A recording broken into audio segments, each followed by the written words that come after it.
என்னை ஏமாத்துறவங்களே எனக்கு பிடிக்காது. எல்லாரும் சேர்ந்து என்னை ஏமாத்திட்டீங்க. இதை கூறிவிட்டு விக்ரம் துப்பாக்கியால் சுட்டான். நட்சத்திரா பயத்தின் உச்சத்திற்கு சென்று அலறிக்கொண்டே அங்கேயே மயங்கி விழுந்தாள்.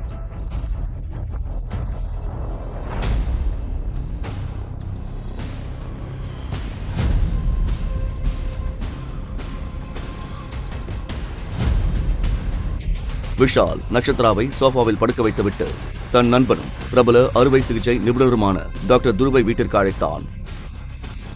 நட்சத்திராவின் நிலையை பார்த்து தாத்தா விக்ரமுக்கு நிலைமையை விளக்க முயன்றார். விக்ரம்,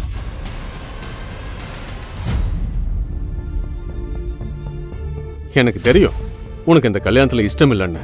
ஆனா பிரியங்கா ஓடி போயிட்டா. குடும்ப மானத்தை காப்பாத்தத்தான் நாங்க நட்சத்திராவை மணமடையில உட்கார வச்சோம். நீங்க பெரிய தப்பு பண்ணிட்டீங்க தாத்தா.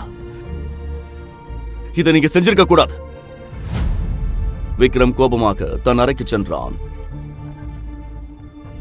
துருவ் வந்து நட்சத்திராவை பரிசோதித்துவிட்டு அவளுக்கு ஒரு ஊசி போட்டான். பயப்படுறதுக்கு ஒண்ணும் இல்ல, இன்ஜெக்ஷன் போட்டிருக்கேன். அன்னைக்கு இன்னும் கொஞ்ச நேரத்துல மயக்கம் தெளிஞ்சிரும். துருவ் பேசி முடித்த அடுத்த கணமே விக்ரமின் அறையிலிருந்து மீண்டும் ஒரு துப்பாக்கி சத்தம் கேட்டது. அனைவரும் அதிர்ந்து போயினர். அவர்கள் விக்ரமின் அறையை நோக்கி ஓடினர்.